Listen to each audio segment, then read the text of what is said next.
दिल्ली से, जिन्होंने वीर सावरकर जी की जयंती पर आज विशेष आयोजन किया है, हवन पूजन किया है। जानते हैं क्या हिंदू महासभा का उद्देश्य है और इसको लेकर के आगे की क्या रणनीति है। सर, जो आज कार्यक्रम किया गया हवन पूजन का मुख्य उद्देश्य क्या है?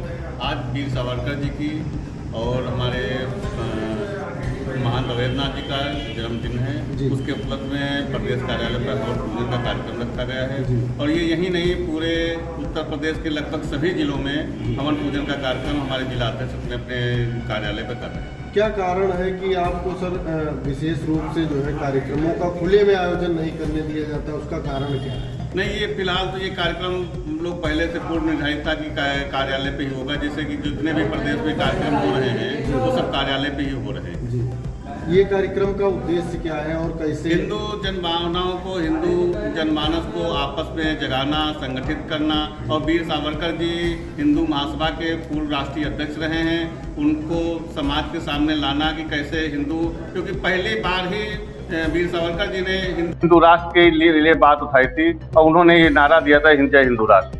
आज क्या कारण है सर कि वीर सावरकर जैसे नेता आज ही समाज में है, की खुली लड़ाई नहीं लड़ते? नहीं, समाज में है। आज देखिए कि आज जो नया संसद भवन का उद्घाटन हुआ है वो भी वीर सावरकर जी के जन्मदिन पे हुआ है। तो ऐसा नहीं कि वीर सावरकर जी को कोई भूल गया है, आज भी स्मरणीय है, याद है और सब समाज में है। सर, क्या कहना चाहेंगे आप इस कार्यक्रम? सर्वप्रथम हम लोग अपनी पुष्पांजलि अर्पित करते हैं स्वतंत्र वीर हमारे विनायक दामोदर वीर सावरकर के लिए। आज हम लोग मांग करते हैं कि उनको भारत रत्न दिया जाए, क्योंकि देश की जो सरकार है लगातार कहती आई है कि हम इस पर चिंतनशील है, विचार कर रहे हैं। विचार नहीं, अब इसको उनको देना होगा। करोड़ों देशवासियों के मन में बसे सावरकर वो नायक थे जिनको गुमशुदा घोषित कर दिया कांग्रेस ने। इस प्रकार के इतिहास से उनको मिटा दिया। कल मैंने उनके लिए 2 शब्द लिखे थे जो मैं आपको बताता हूँ कि सावरकर माने है क्या। सावरकर जी जो थे ऐसे नेता थे, ऐसे नायक थे जो एक ओजस्वी वक्ता थे, ज्ञानी थे, तपस्वी थे, बलिदानी थे, साहसी थे, कवि थे और क्रांतिकारी थे, राष्ट्रवादी चिंतक थे, कुशल राजनेता थे, अधिवक्ता थे। कई भाषाओं में वो पारंगत थे, कई भाषाएं वो जानते थे। उनका जो तेज था वो किसी तलवार से कम नहीं था। जो उनका दिल युवाओं में बसता था, युवा उनको अपना प्रेरणा स्रोत मानते थे। उनकी वाणी में राष्ट्रवाद की जो गंगा बहती थी।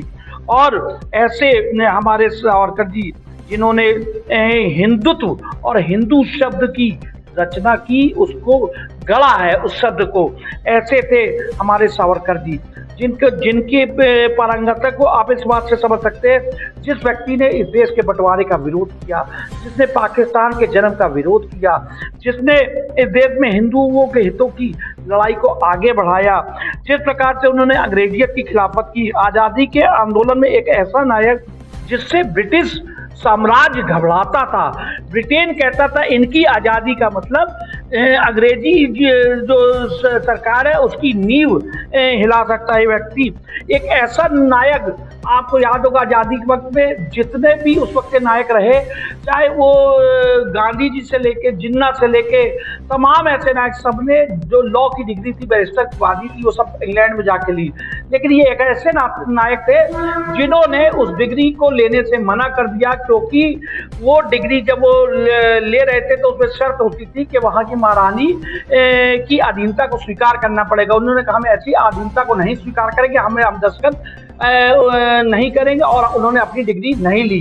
एक ऐसे नायक सावरकर जिन्होंने जेल में मौज मस्ती नहीं की और नायकों की तरह, उनको कोल्हू का बैल चलवाना पड़ा। उनके हाथ से पैर तक का, सर से पैर तक का जंजीरों में जकड़ा गया, कोल्हू से बैल चलवाएगा उससे।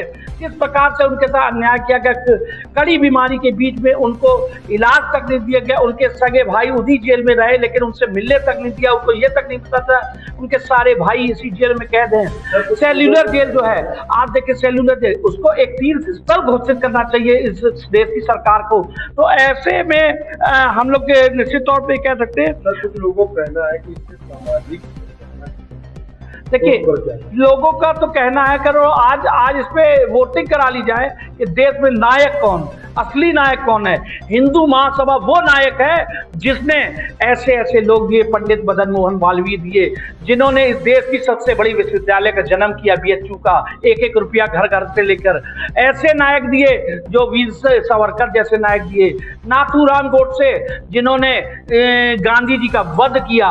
गांधी जी का वध करने का कारण मुस्लिम तुष्टीकरण था, देश जाता। जब देश में हिंदुत्व के खिलाफ डायरेक्ट एक्शन जिन्ना ने किया था, उस वक्त एक नेता खड़ा हुआ, सावरकर खड़ा हुआ, हिंदू महासभा खड़ी हुई।